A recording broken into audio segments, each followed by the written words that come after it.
挂那个电灯，摆了烤烤苗。大哥，打听一下，到龙门关还有多远？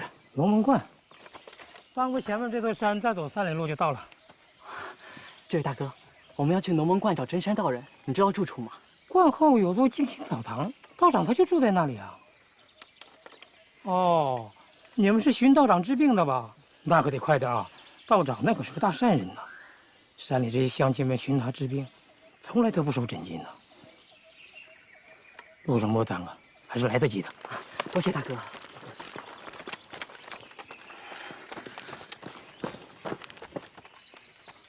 老爷，这真山道人是何许人也？医术真有说的那么神奇？比太原镇的大夫还厉害？见了便知，赶路吧。哎，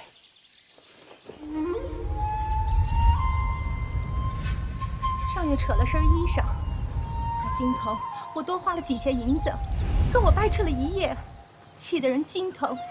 隔天就得了这心疼的毛病。道长，求求您给他看看吧，我这媳妇儿家里家外都是他一个人在操持，人人都说您是活神仙。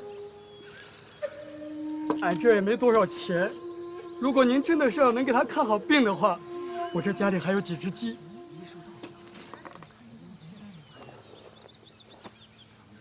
放宽心，身体并无大碍，我有一剂方子，专治此病。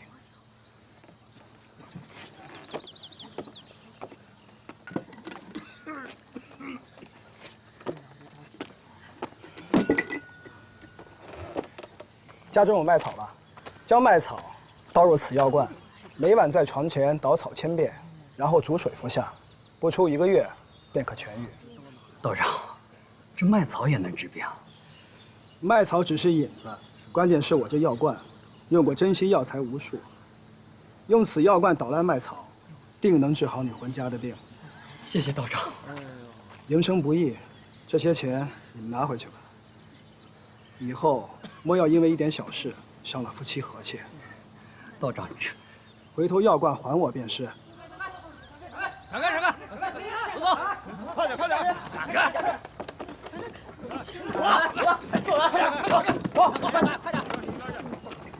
快点！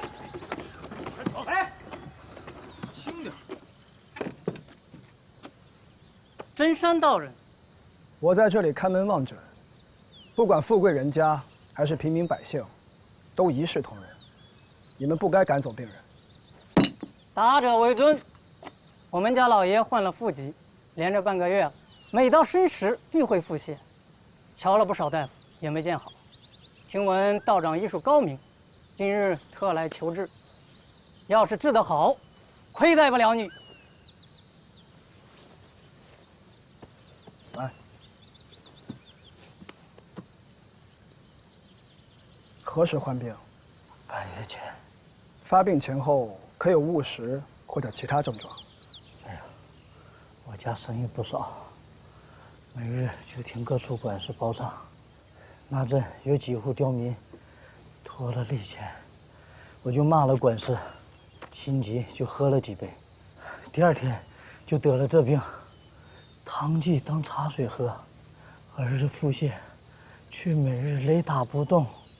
道长救我。可治。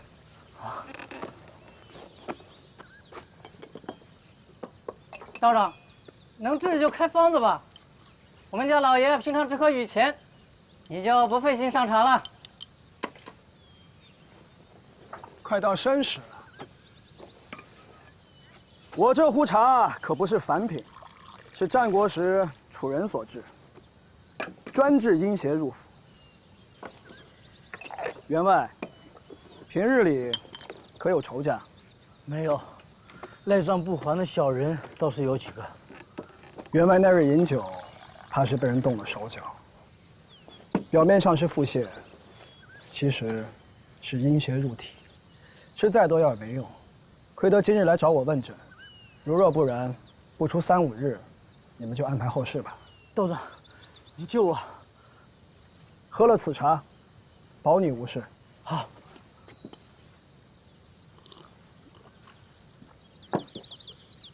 来，换只手。茶水做药，还需药引才能药到病除。我这壶茶，取至泉之水，连者之木煮成。不过刚才在茶水中，我混入了一味三不倒的毒草，是以毒攻毒，逼出你体内的阴邪之力。可这三不倒的毒性太大，治病与杀人只在五之间。道长，您不是说笑吧？方外之人不打诳语，员外，你福大命大，定能逢凶化吉。道长，放开我！你这疯道人！我家老爷要是有个闪失，不救你偿命！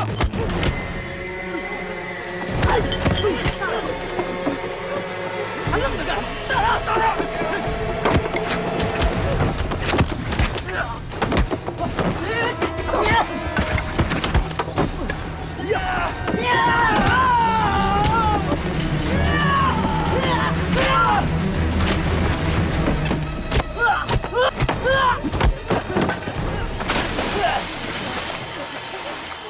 道长饶命！道长饶命啊！道长，可有何感觉啊？现在浑身难受，怕是要毒发了。申时了，申时怎么了？申时到了，可有腹泻之感？没有。恭喜员外，以毒攻毒，你的病治好了。就这么好了？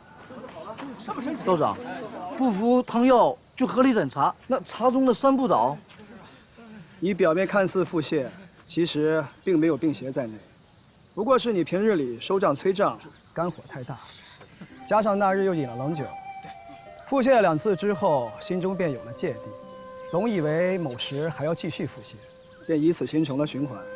每日申时发病，治此病简单，只需转移你的心思，打破循环即可。我说这茶中有毒草，不过是为了转移你的心思，吓一吓你。你刚才喝的茶，不过是普通的草茶罢了。我在这里看门望诊，本是出清净之力。你让家丁们赶走看病的山民，又口出不逊，无礼在先，我这才小惩了一番。员外，你这性子不改，若以后得了怪病，怕是真要和这三不倒了。对不住，对不住了，对不住了，对不住了，还不快走！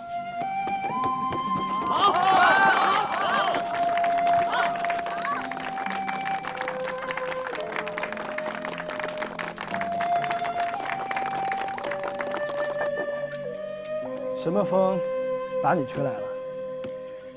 我这里如此偏僻，亏得人寰你能找得到。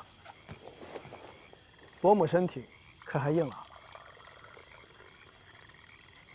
家母前年过世了。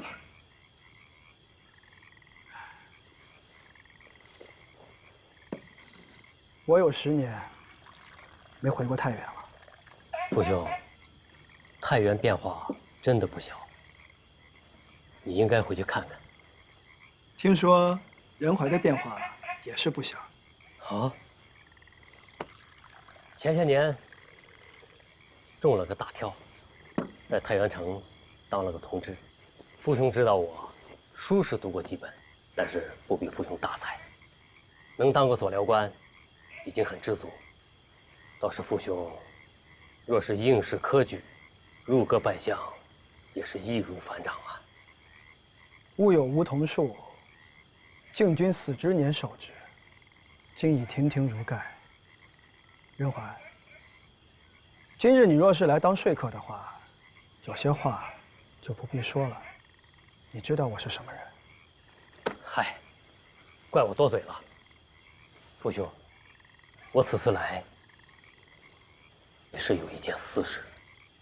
父兄知道我家境如何，我当年连进京应试的盘缠都拿不出。这次进京，全赖一位红颜知己解囊相助。我侍奉母亲一直未有妻室，本打算任官后迎娶过门，不料她年前突感风寒，我找了不少大夫都没能治好。我知道父兄当年投笔从医，医术高明，我这也是没有办法，才想过来，请父兄去一趟太原。恭喜仁怀了，是哪家女子啊？哎，是教坊司的一位姑娘。有情人终成眷属，倒是不必拘泥于门户。既然如此，今晚你且在观里先住下，明日一早，我便随你去太原。多谢父兄。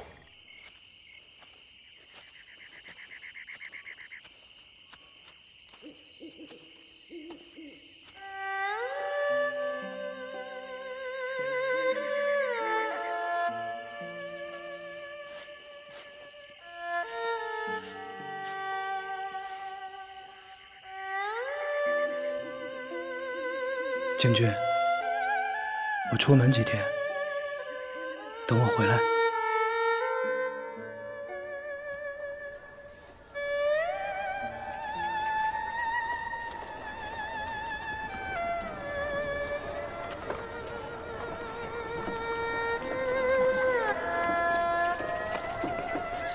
父兄，到了。苏贞啊，把驴牵到马厩看赏。哎，来来来，老爷给赏钱了。谢谢老爷，谢谢老爷，谢谢老爷赏。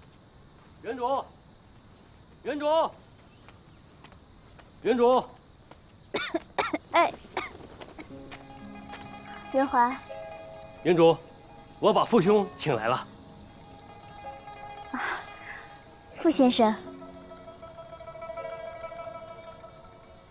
啊，快请进。看一下姑娘的舌苔，患病多久了？年前受了凉，便不断咳嗽，四肢寒冷，身上却发热，咳嗽时轻时重，请了好几位大夫，说是小青龙汤对症，服了后却是咳嗽的更厉害了。给我看一下之前的方子。先生，退风熟热，颈寒拘，无力而服，是血虚。姑娘，是久病肺虚。这麻黄和桂枝乃心燥之药，不可久服，服多了便引起了咳血。那这该如何？笔墨在哪儿？先生这边。我重新写个方子，按此方子抓药，先服用3日。我每日里上门给苏姑娘切脉，若有变化，随时调整。谢谢父兄。苏姑娘身体虚弱，之前的方子开得不对火候，调对了药量，她这寒咳病不出1个月便可痊愈。到时候就要讨一杯仁怀的喜酒喝了。哪里哪里，帮我在这附近找个客栈住下。明日我再登门给苏姑娘复诊。哎呀，这怎么成啊？还没有给父兄接风，难不成我这小院儿还住不下父兄您这尊菩萨呀？仁怀，你我相识已久，不必客气。我一个人清静惯了，离开太原多年，正好借这几日四处游历一番。也好。苏姑娘，告辞。先生慢走。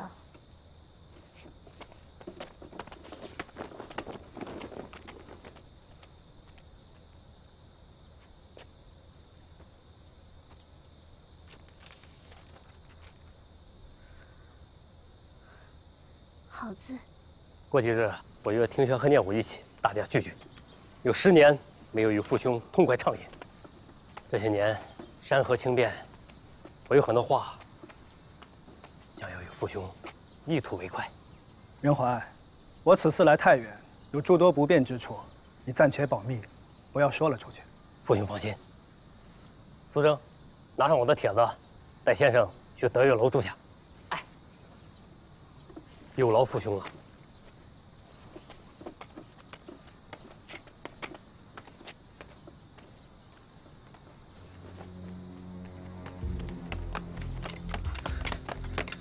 大人，换身衣服盯着他，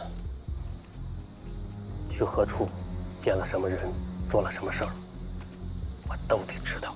是。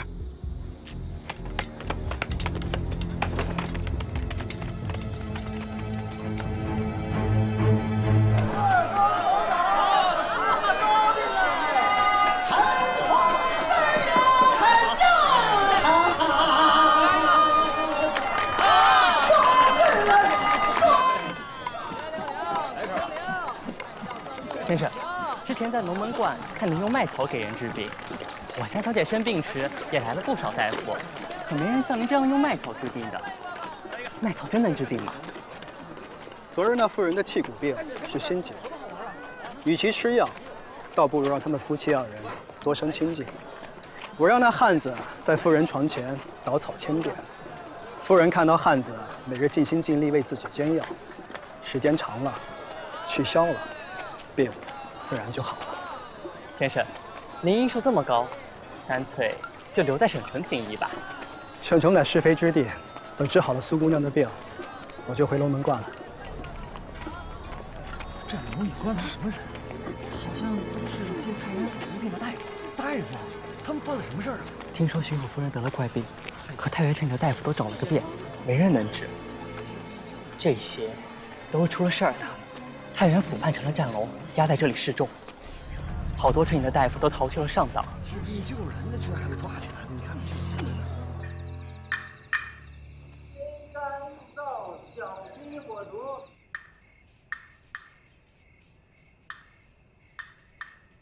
天干物燥，小心火烛。娘子，娘子，我考中了，我考中了。看夫君高兴的，如今夫君有了功名，是秀才了。区区同生试可不算什么，为夫可考的是同生的第1名按手。明年乡试，我要入3甲，以后进京赶考。不是我自夸，以为夫的才学，我要当庶吉士。将来入阁参政，我要为你挣个诰命夫人回来。鼎臣，如今辽东渐奴攻城略地，闯军在开封也打得厉害。这个世道，当官不一定能救国济民。人家说大隐在朝，小隐从医。你不是常看医书吗？我看呀，学医救人或许也是一条路。我现在可不就是个医生吗？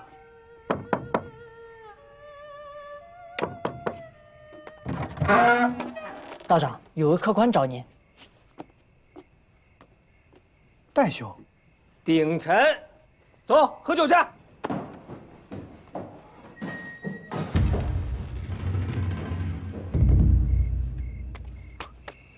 回太原都不来找我，罚酒一杯。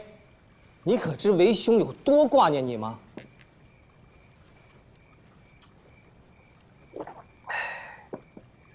不是我不来见你，只是我在龙门观结庐而居多年，有些故友，再见时，我怕不知该如何相处。倒是你消息灵通，是那熊奇派人来我这订席面，说是招待旧友。你知道我从来不和这种人来往。我想差人把他回了，可他说宴请的是富山，我这才知道你回来了。来。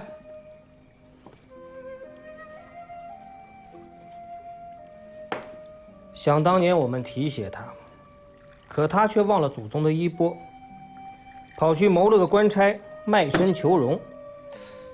最近你们为何打得火热呀？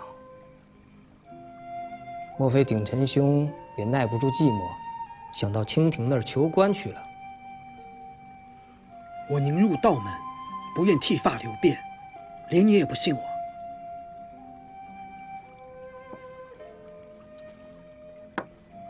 嗨，我怎么能不信你呢？来，鼎臣兄，今后如何打算呢？你知道，医道在女科一脉从未有过开宗立卷的医理医书。我现在写有一书，将我从医多年的心得整理成册。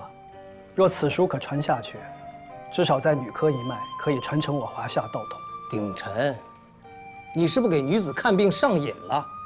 我辈文人，经国济民，那才是正道。我在东南曾看到一首诗：钱塘曾作帝王州，五木遗坟在此丘。游越旌旗山豹尾，愁湖风雨隔毛头。当年公馆连湖起，此夜苍茫皆戍楼。海内如今船战斗，田横木下一堪愁。好诗啊！何人所作？秦淮河上一女子。戴兄，男科女科都是为了治病救人，本无不同。正如这首诗，你我都是大好男儿。如今国破山河碎，我们也只能在此喝酒空谈。我行医救人，也比空谈国事实在的多呀。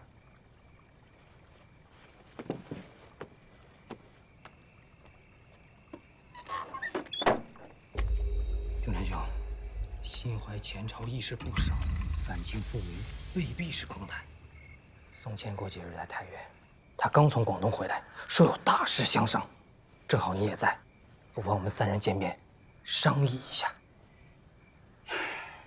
前年我在江南游历了几番，也曾见到了顾炎武。清廷根基已固，想要反清复明，已不可为。与其事不可为，倒不如留下些元气。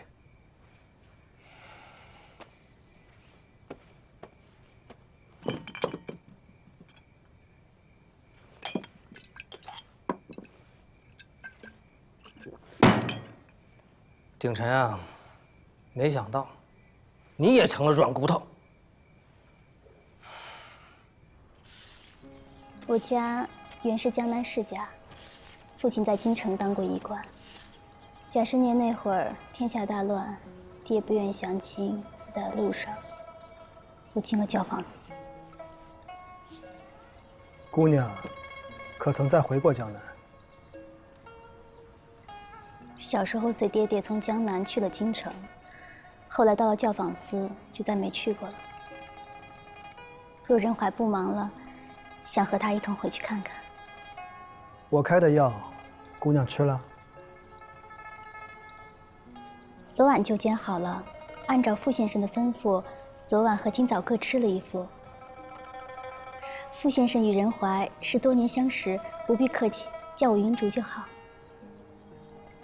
姑娘的脉象还是有些乱，我再调整下剂量。如若明天仍不见好转，我重新开方子给你。先生不用急，病了几个月，许是病根不易除，其实也没什么，只是咳嗽罢了。教坊司出来的姐妹们，我这算是好的了。我听仁怀说起过，当年是姑娘锦囊相助他进京赶考，又用银子打点关节。有情人大多情深缘浅，难得苏姑娘自塾出身。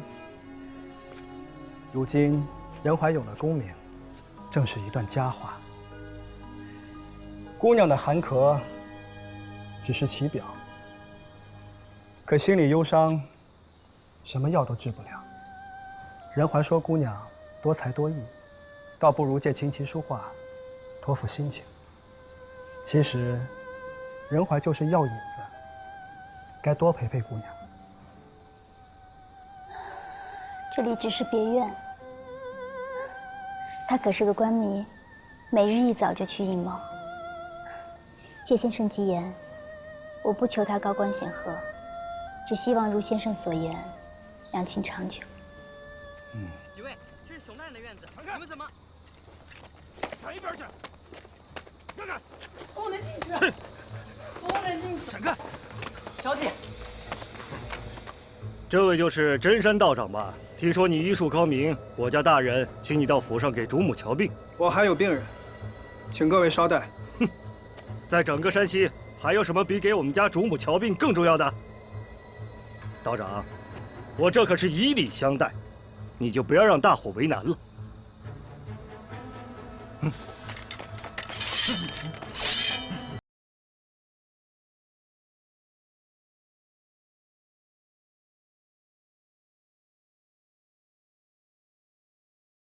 王管事，误会。父兄，这位是山西巡抚岐山大人府上的管事，岐山大人的夫人染了重病，听说父兄进了城，这一时情急，来我这请你。岐山是下兰溪的，素来跋扈，为了他夫人的病，迁怒了城里的不少大夫，我来帮先生多人。王管事，任怀，我随他们去。苏姑娘，按照我开的方子煎药，我去就回。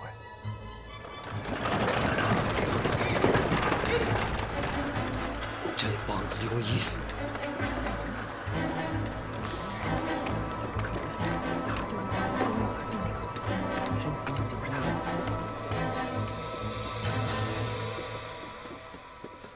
老爷，人来了。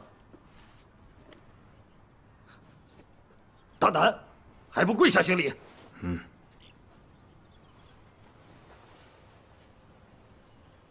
算了，他是个出家人。听人说你医术高明，把你请到府上来给我夫人瞧一瞧病。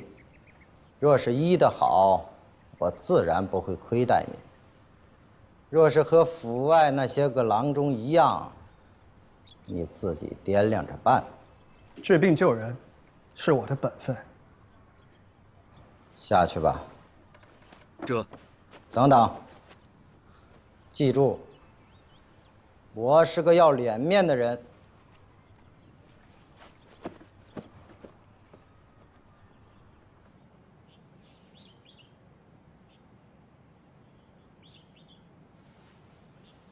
大夫，怎么样？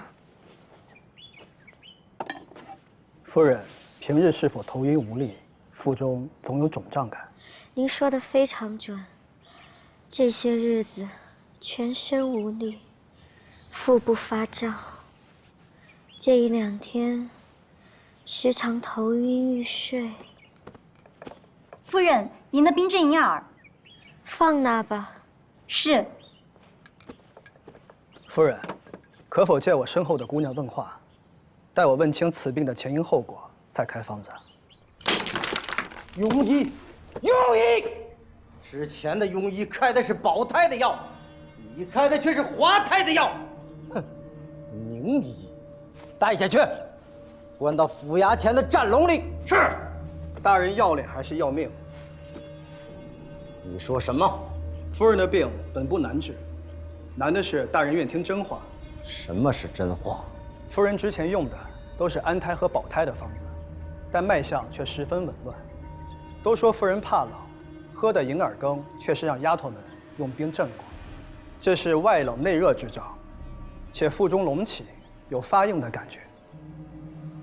夫人不是有孕在身，而是腹中生了血块，若血块不除，再拖延下去，恐怕会有性命之忧。没有身孕，危言耸听，好大的口气！我夫人要是有什么事，我把你们这些庸医的命都填进去。我愿立下军令状，若此病不治，我以命偿命。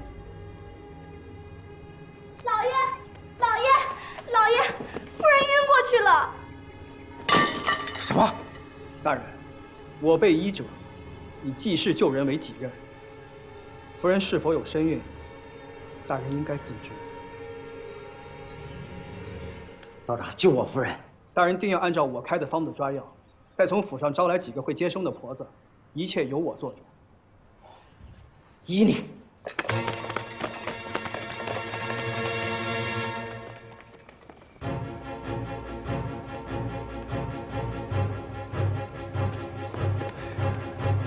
按道长的吩咐，给夫人服了药。夫人腋下出血，让婆子们按方子行事。是。不出血了，晕过去了。可有血肉肿块？有，按照道长的吩咐收拾干净了。管家，叫巡抚大人来。哎，你先随我去看看。是。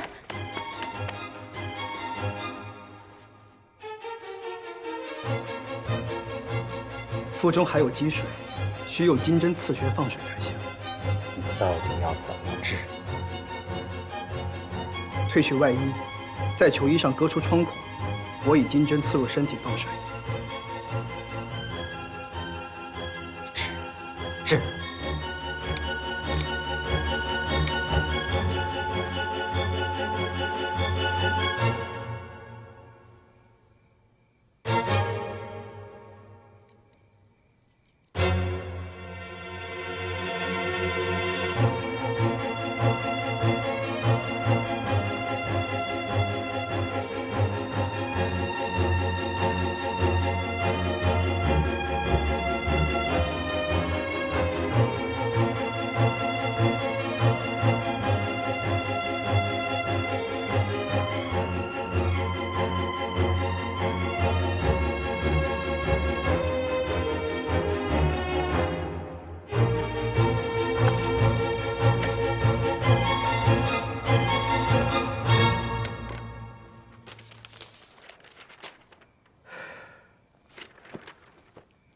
药中有大黄和红花，夫人取出血块时流了不少的血，需按此方抓药。腹中血块已出，已无大碍，按照此方食补下去，不出1月便可痊愈。若真能治愈夫人的病，我自然不会亏待你。带道长下去休息。是。夫人当前只是气虚晕了过去，明日便可苏醒。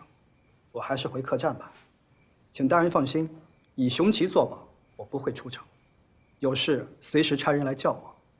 这巡抚衙门煞气太重，我住不惯。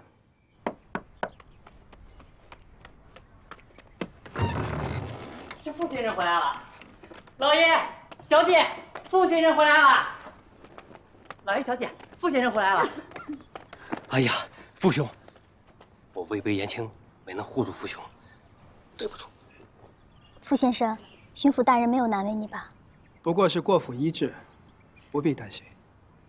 巡抚夫人的病已无大碍，我来是给苏姑娘复诊的。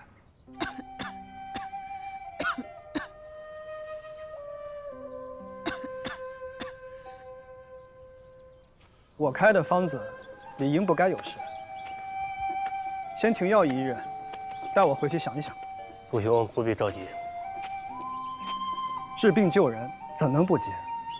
仁怀，你如今有了功名，又有了苏姑娘作伴，你该知足。平日里要多陪陪她。我看她这病情，一半是寒咳，一半是孤独自伤，有了心结。你不要像我这样，一辈子的话都攒在了心里。能说之时，不愿多说；想说之时，你找不到说的人。留步。有劳傅兄了。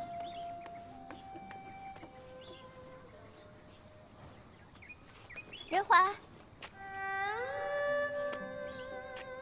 我炖了燕窝，喝一碗养养神。几日里没去衙门，我得回去点个卯。今晚还要去山西道台衙门议事，就不回来了。啊，正事要紧。夜里寒凉，我去拿件袍子给你。不用了。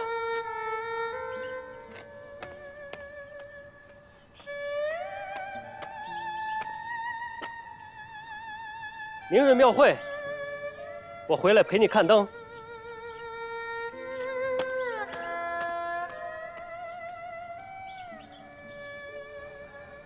大人，夫人的病可好些了？傅山倒有些能耐，真是让我大开眼界呀！傅山书画金石，皆是一绝，医术只是小技。大人，密探来报，侵犯宋谦不日抵达太原，届时他们会暗中串联。我们按照原计划，杀一儆百。朝廷恩典，征召各地的前朝名士。可山西这帮子文人心怀前朝，不愿为朝廷效力。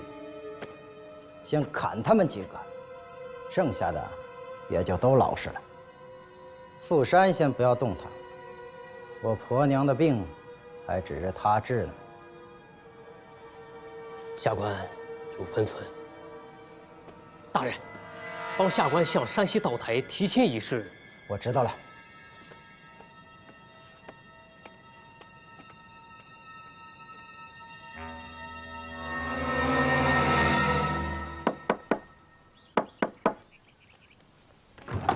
傅先生，来，快请进。袁怀呢？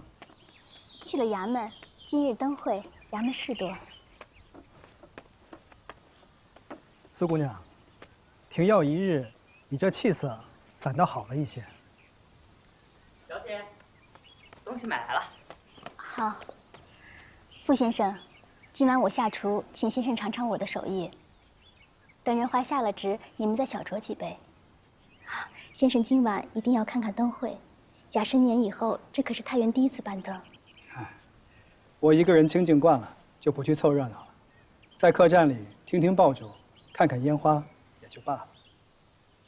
啊，我是身子有病，不便去看，想不到先生也有不便之处。先生先去坐坐，我换了衣裳下厨。好。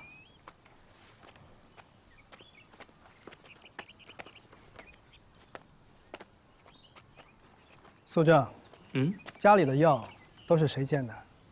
都是小姐亲自煎的。喏，就在这间偏房。先生，这就是小姐煎药的地方。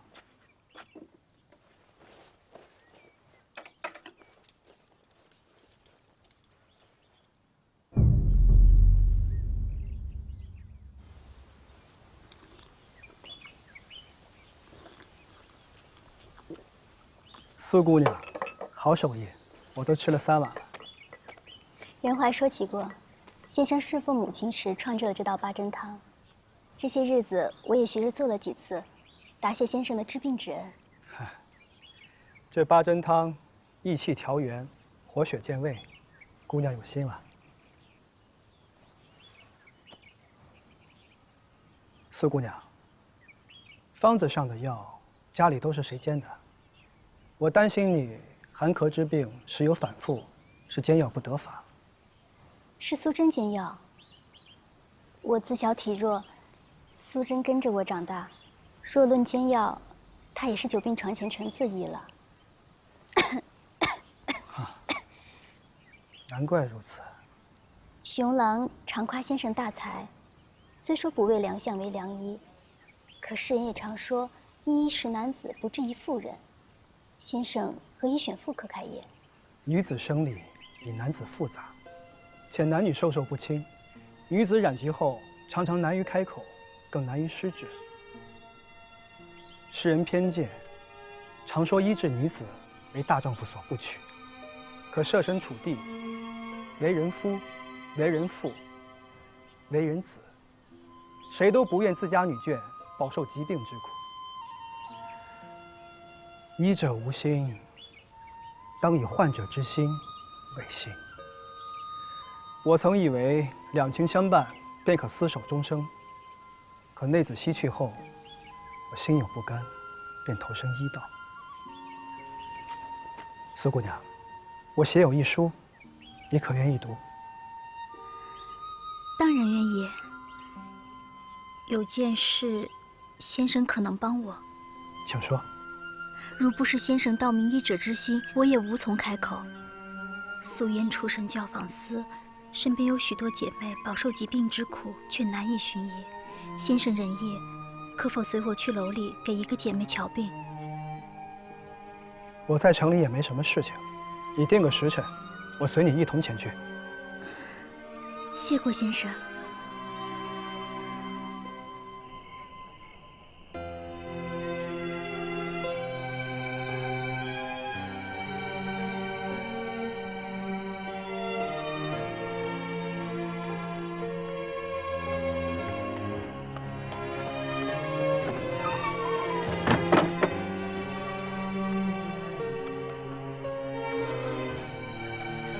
小姐，老爷说今夜轮值，晚上就不回来了。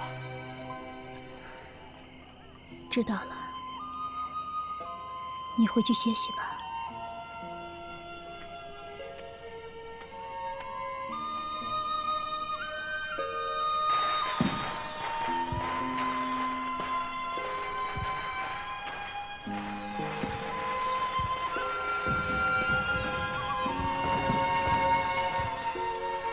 七弦琴，五星弹，八行书，无可传，九连环，从中折断，十里长亭，望眼欲穿。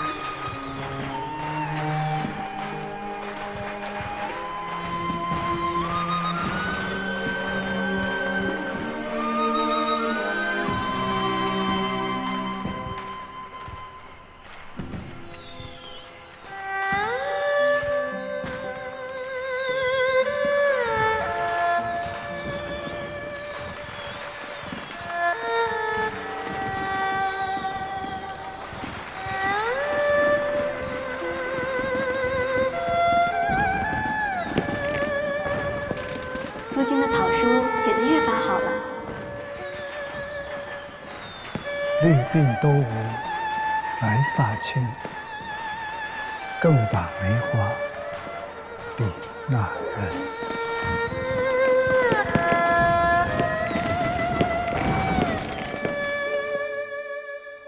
道长，夫人昨晚已经醒来，本官要感谢你。这太原城的大夫倒是来了不少，现如今一半在府衙前的战笼里，另一半关在了牢里。这帮子庸医啊，开的不是保胎的药，就是安胎的药，还贺我老来得子，他娘的，摆明了是在骂我。道长是怎么看出来的呀？腹中的血块与有孕与否，单从切脉上极难分辨。我问过夫人的贴身丫鬟，听闻大人今年纳了2房妾室，这几个月很少来正房。得知夫人有孕在身，如同触了逆鳞。大人一发官威，郎中们哪里还有胆色为夫人细心辨证治病？开保胎的方子，不过是4平8稳，但求自保罢了。我本是个粗人，入关时立了战功，抬级入了旗，那都是夫人的功劳。这事儿没法深究，只能拿外人出气。道长救了夫人，我自然不会亏待。医者救人乃是本分，大人不必谢我。但大人实在不该迁怒郎中，使一城百姓人心惶惶。请大人礼送被扣押的郎中，轻医者之声，正医者之名。好，来人呐！老爷，把衙门前战笼里的人都放了，每人发2两银子，作为诊金，对他们客气些。这。爹爹，我也要喝。来，过来，过来。我也要喝。来，先放下，喝一小口。来，等你娘病好了，可不能告诉她啊。小的脾性和我一样，小岁数就爱骑马射箭，没事啊还和老子抢酒喝。大人，我观公子气色不对，似乎身染重病，需尽快调治，否则有生命之忧。小子骑马射箭，样样像我。道长是会看病，难不成没病看出病来？之前对城里的郎中不敬，是我的过错。小子壮得很，你莫要吓我。也罢，这几日我就住在客栈，大人有事尽管让管事叫我。我家老爷病了，缺了向副道长求治。求道长，你劝了可见道长，不要见道长。听我说，道长不在店里。什么时候回来啊？先生，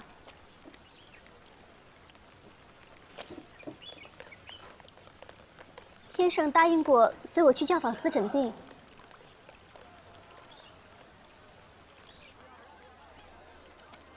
自从明姐生了病，也不愿意见人，就一直住在这后院里。司姑娘来了，看明姐呀。嗯，你忙吧，我自己去。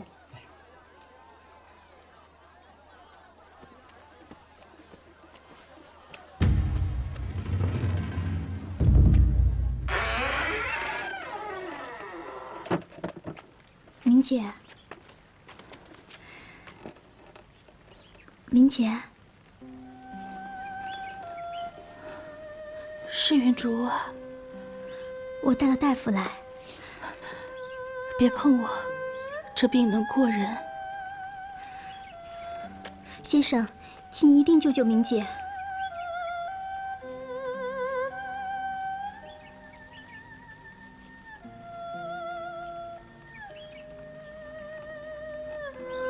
来，搭上来。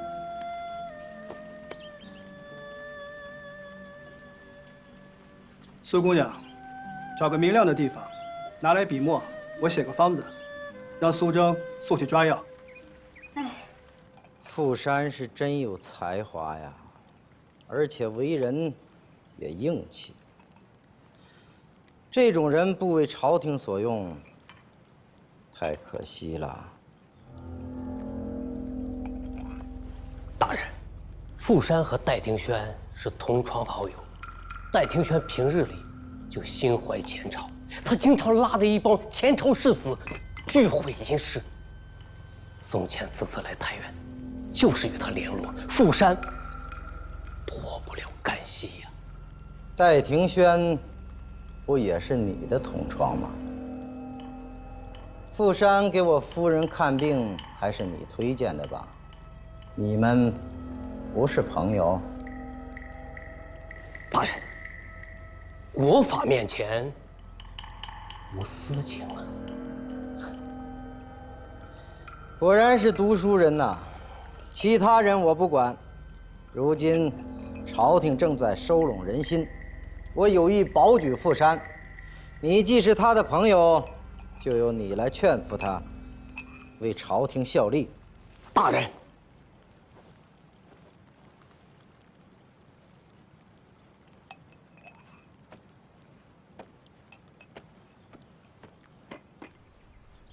云竹，是我拖累了你，还来看顾我这个丑八怪。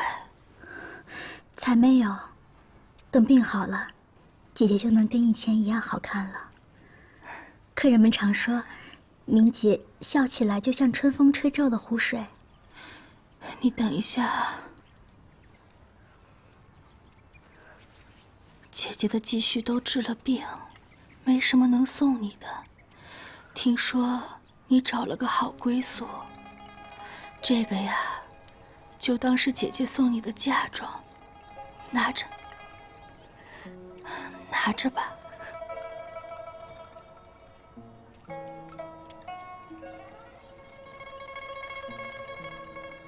别难过，哭是一天，笑也是一天。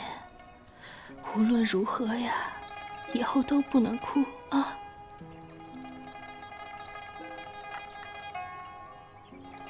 苏姑娘，你来。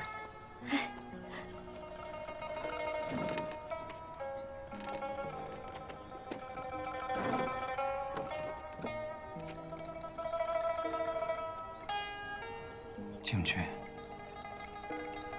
或许你想不到，在我当了14年医生以后，遇到了一个能够传承医术的女子。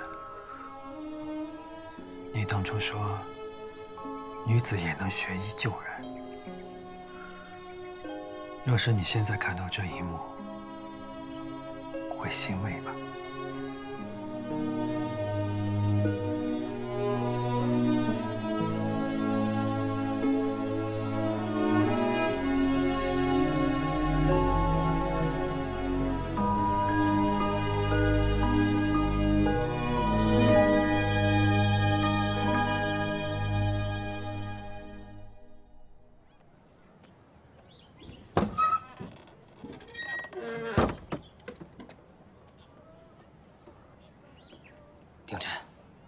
宋谦约我们今日相见，就在丹凤阁。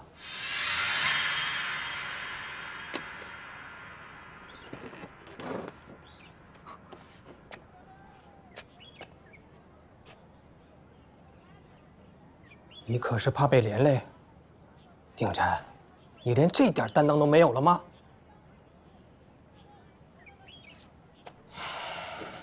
去不去，你自己决定。你心中没有一点民族大义。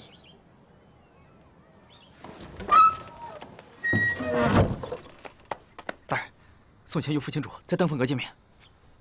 何时？就在今日。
苏姑娘，我是来告别的。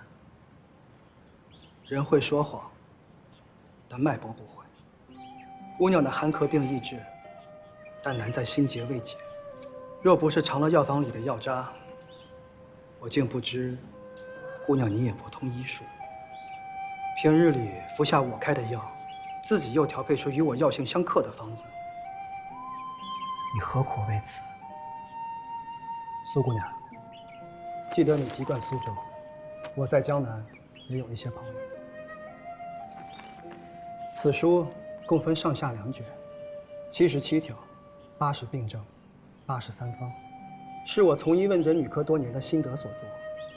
苏姑娘，你有医底，也有医者之心，与其为情所伤，倒不如投身医道，做个女医。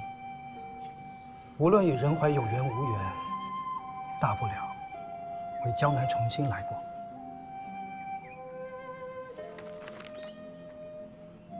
先生的心血，我如何感受？这本书有名字吗？无名。当初抄时，只以女科上下卷分之。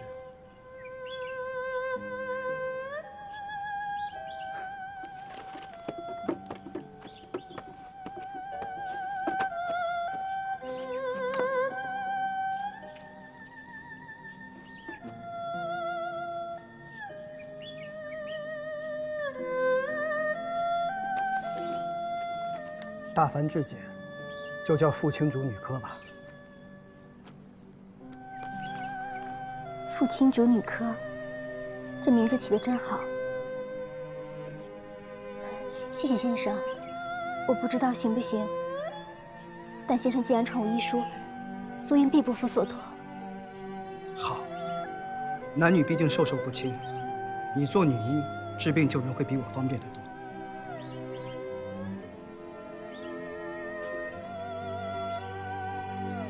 仁怀和我说天下，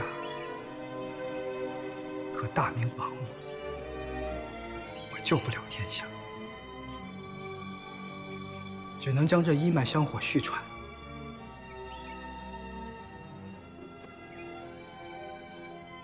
谢谢苏姑娘的提醒。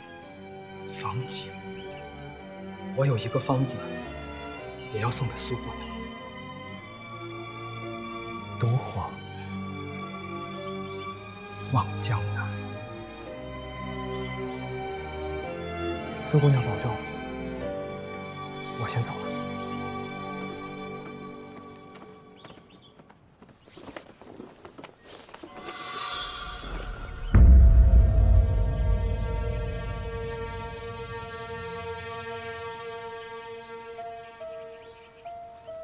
你刚刚去哪儿了？答应送苏姑娘一本书，给她送来。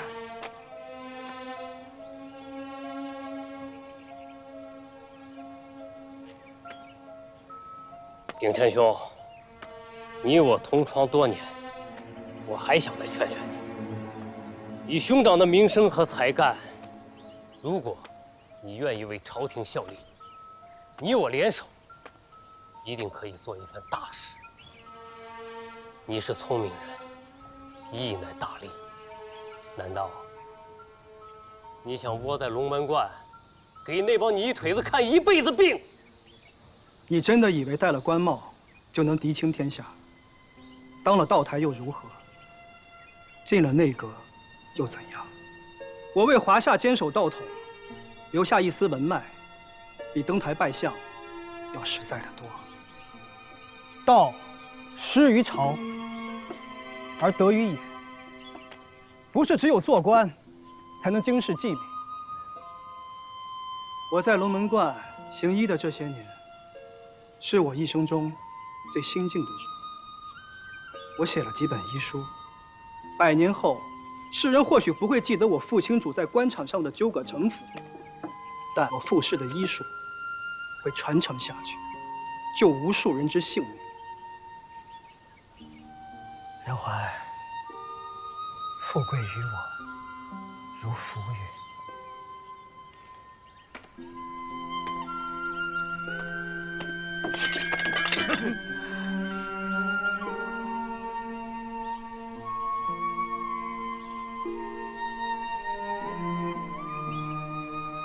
我给过你机会了，你高看了戴庭轩，也小看了我。带走，走，快走，好点，走。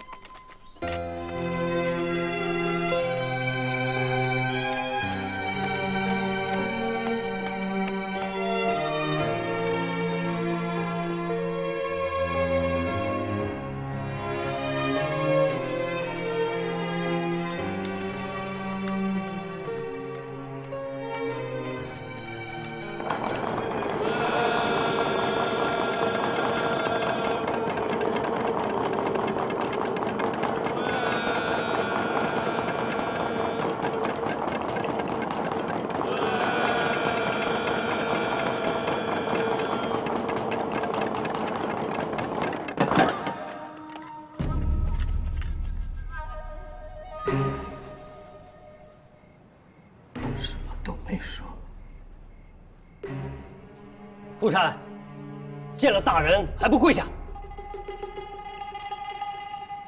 打！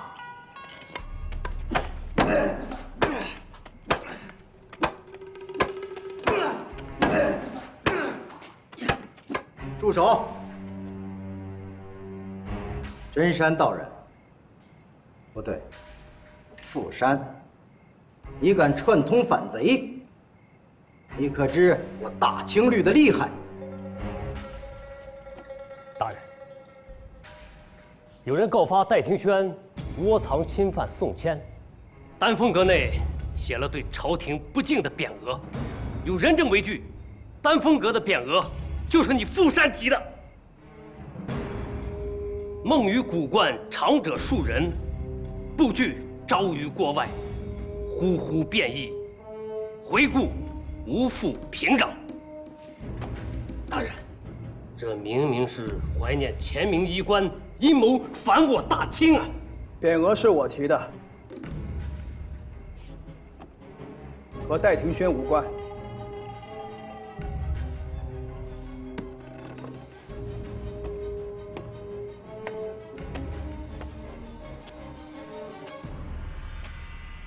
傅先生，我欠了你的人情，不想把这事儿跟你扯上关系。你要三思，别谈一切有事。富山，你神志不清，一派胡言。来呀，带下去。是。走。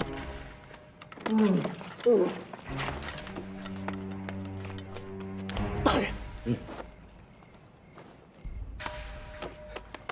大人。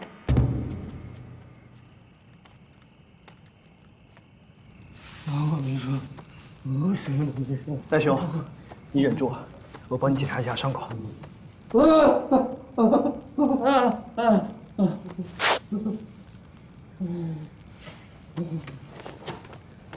老头，老头，老头，谁呀？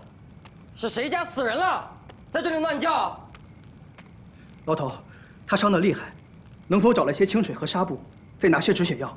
傅先生呀，我知道你，这送你进来的兄弟们说了，你是名人，可是这牢里他有牢里的规矩，要办事儿拿买民钱。你知道我？山西民儒嘛，傅山，傅钦卓。我轻易不写字帖，但我傅某人的草书在外面倒值些银两。这样，你拿来笔墨，我写字帖给你，拿去换钱。行，你等着啊。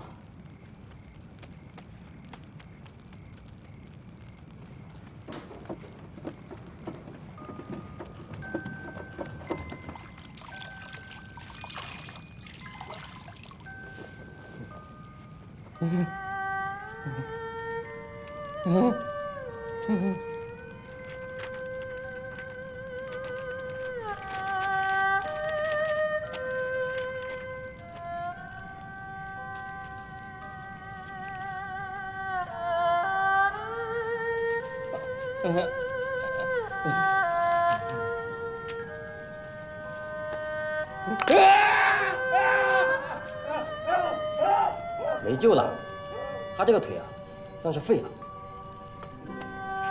老头，你再帮我弄些柳条，搞些草药，打壶烈酒，酒要越烈的越好。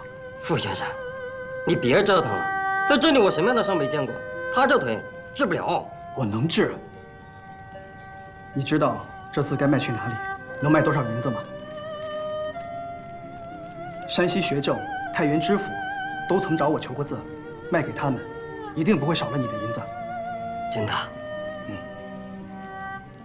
那你能不能再多写幅字？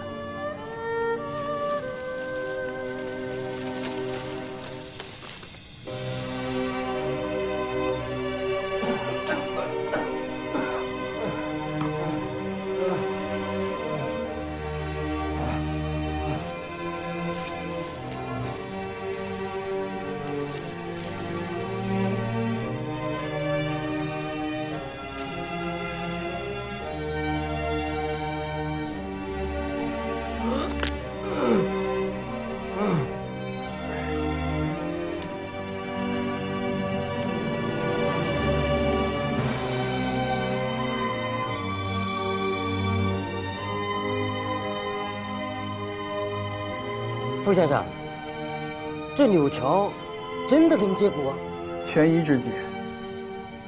我用甘草水清洗过伤口，柳条固定断骨，再配上活血化瘀、消肿止痛的草药，半年后便可痊愈。神医啊！这些日子还是要劳烦牢头照顾。每日里提1桶干净的清水，再拿些干净的纱布换上。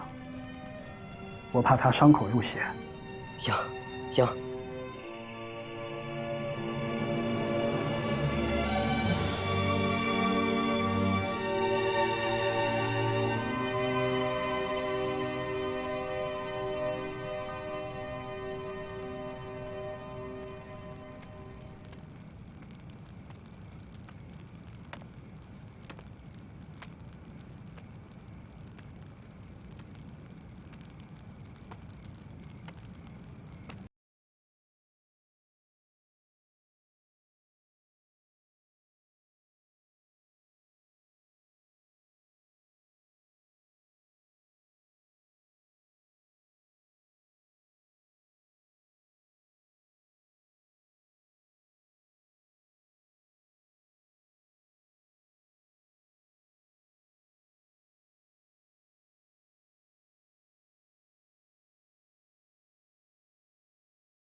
大明亡了，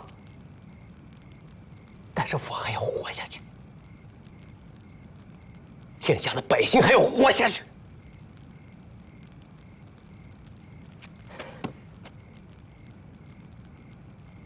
我真的想当个好官。你还记得当初我们心怀天下？心怀天下，没有天下可以怀在心里。或者说，有一个天下，谁也没有办法心怀。我从未看不起你，只是一个读书人。说天下，就如同僧人谈论佛祖，相士抬出天意，要么是掩饰自己的无能，要么就是冠冕堂皇地粉饰自己的错处。说救天下者，都是为了求名。我行医救人，只为求实。名，我求过，现在只为求实而已。熊大人，我心如此，望你成全。我成全你，谁成全我呀？你少在我面前装清高。要不是你在岐山面前阿谀奉迎、顺用世职，他怎么会如此看重你？我辛辛苦苦经营了这么多年，我还不如你来到太原几天。你真的是太有本事了，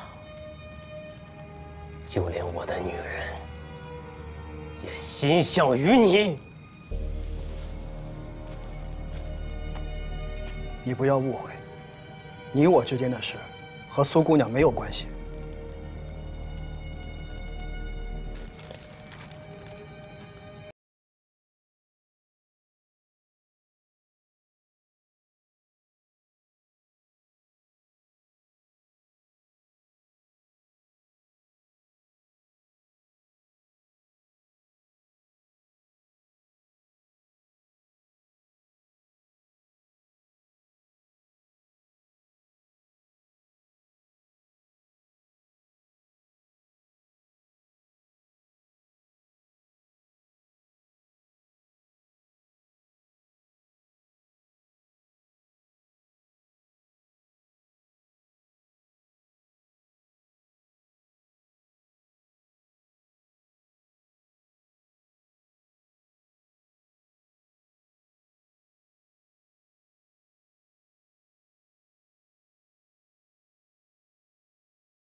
好的，两更时突然发病，脉象过快，浑身抽搐，体内有热。我开一昧方子，你派人速去抓药。好，先生与我家有恩，多谢先生。公子需要静养，让他们都退下吧。好，你们快都出去，别在这添乱，快点出去。我的孩子。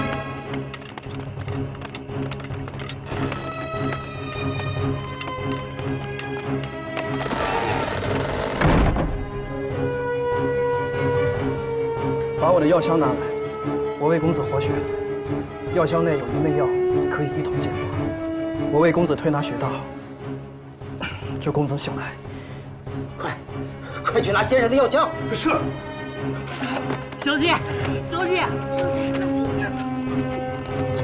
小姐，小姐。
大人放心，公子已无大碍。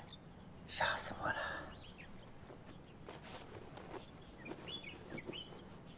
昨日发病最为凶险，熬过昨夜，便算是躲过了一劫。按此方子抓药，便可痊愈。好，管事，老爷，快去抓药。是。先生的医术我是佩服的，可如何能无病而治？诊病讲究望闻问切。那日我见公子双目发直，两腮发红，是心经和肺经的发热之象。此乃医道的望诊之术。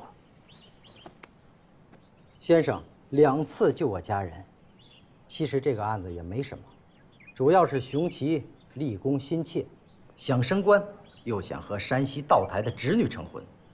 说先生誉满山西，若是抓住先生的短处，杀一儆百，定能震慑山西士林，所以才把先生诓进了太原。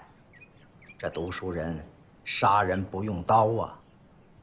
若是一般的案子，我自然不会为难先生。如今戴庭轩一案牵扯太广，熊奇那王八蛋又把丹凤阁的反尸搞得满城皆知。最要命的是，宋谦被抓，我吩咐过他们，按拒捕处置。没了人证，我一定保先生周全。大人不要为难，放了戴庭轩。丹凤阁一案与他人无关，是我一人所为。先生既然仗义，放心，先生是山西大儒，朝廷求贤若渴，刑部一定不会为难先生。好，我还有件事，需离府半日，办件私事。事成之后，自到牢里投案。望大人信我。我相信你。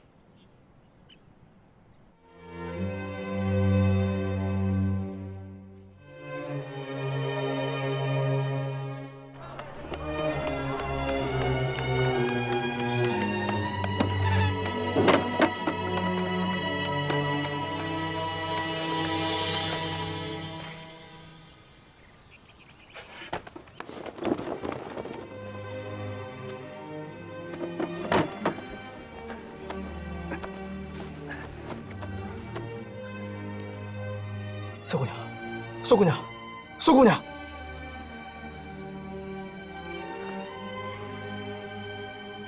先生，我怕是做不了女郎中了。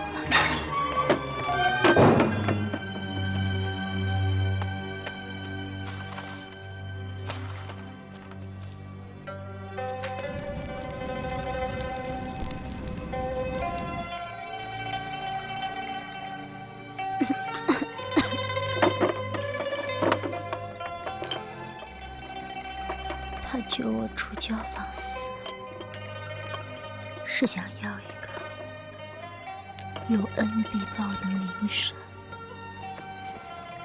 他用我匡先生来太原，是想在巡抚面前求一个真情。他要杀我，是想另娶官家女子，求一个姻缘了断，再无牵挂。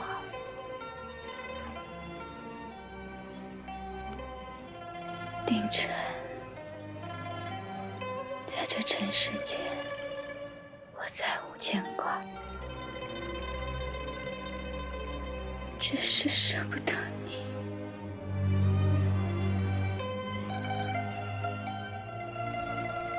我问过他3件事，怕不怕我出身青楼，辱没门楣？怕不怕庭院深深，招惹是非？怕不怕世道险恶，日言可畏？他说：“有了我，什么都不怕了。”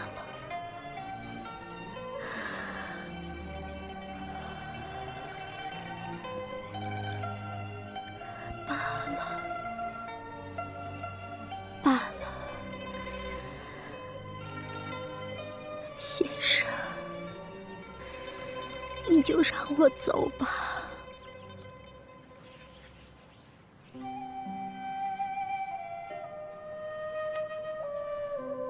故土无人诉情衷，满腹相思借寂寞。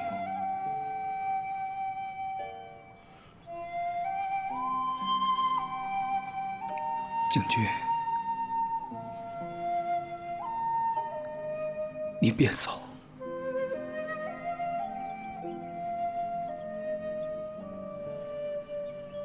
你还要回江南，还要做女大夫，还要救治青楼里的姐妹。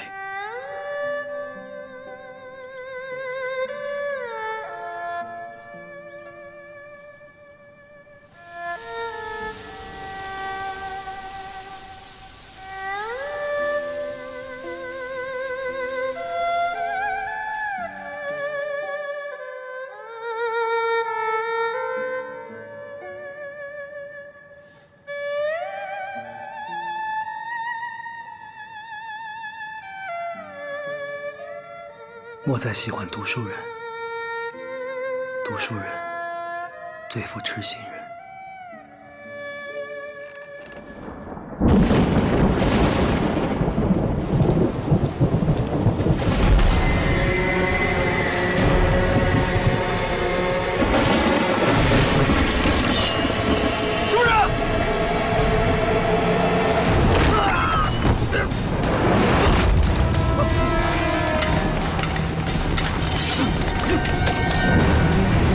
雄起！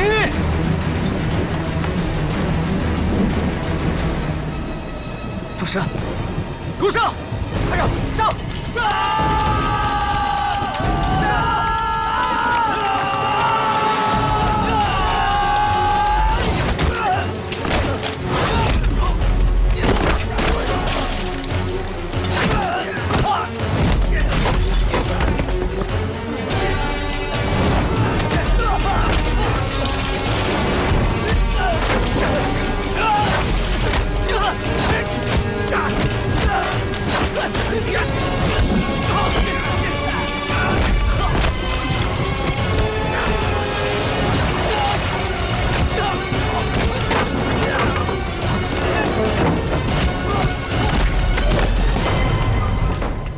大人，慌什么？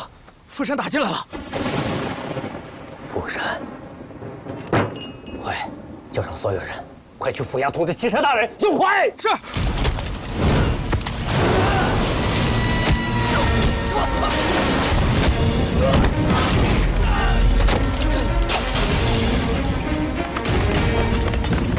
给我上，快上！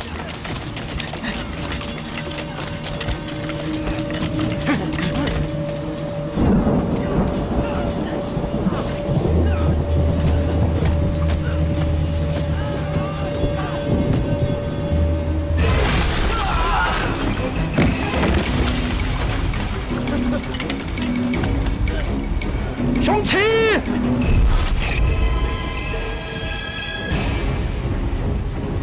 杀了他！杀了他！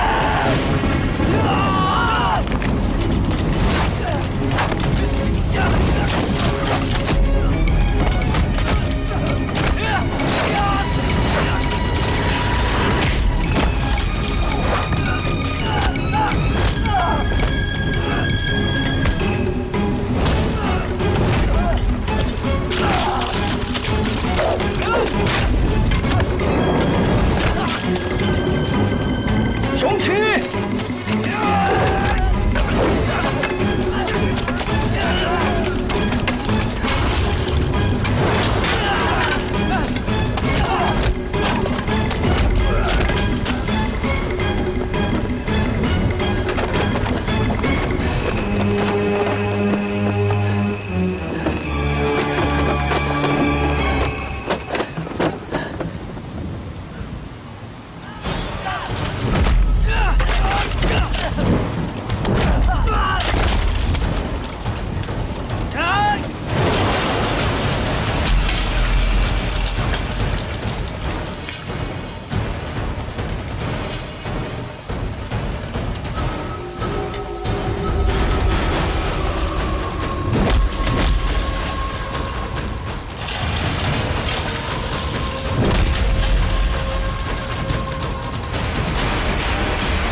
天堂有路你不走，地狱无门你闯进来，去死吧！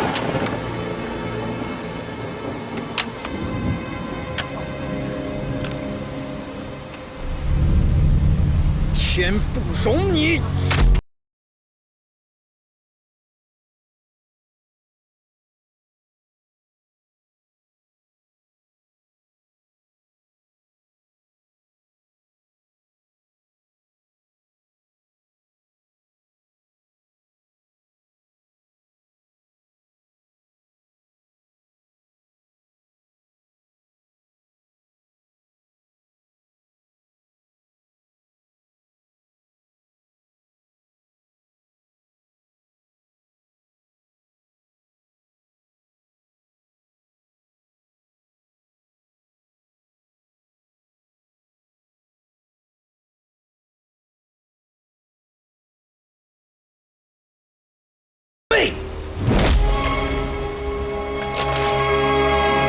宁夺无巧，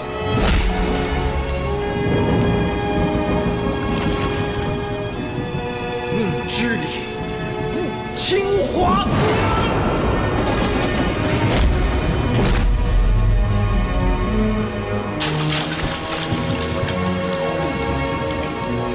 宁之帅，安排。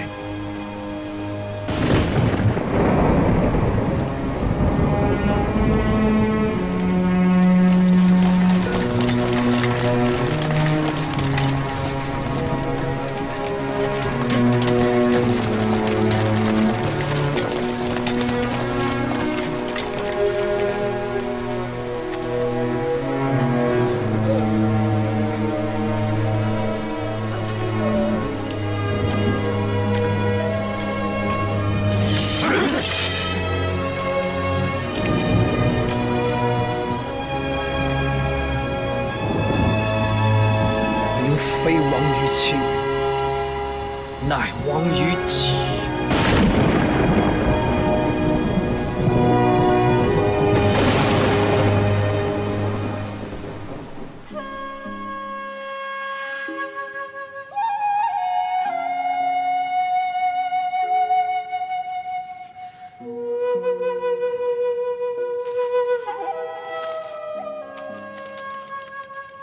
苏姑娘，你的日子还长，切勿为前世伤了自己的心。千万别学我们这些过来人，什么家国破碎、山河路程，都扛得起，唯独受不了这儿女情长。此生救了无数不相识的人，可是最想救的那个人，却无能为力。苏姑娘，既有心医道，我这里留了封信，可以凭此信去江南找顾炎武。春未老，此去江南试新茶，半毫春水一场花，尚可趁年华。苏姑娘，保重。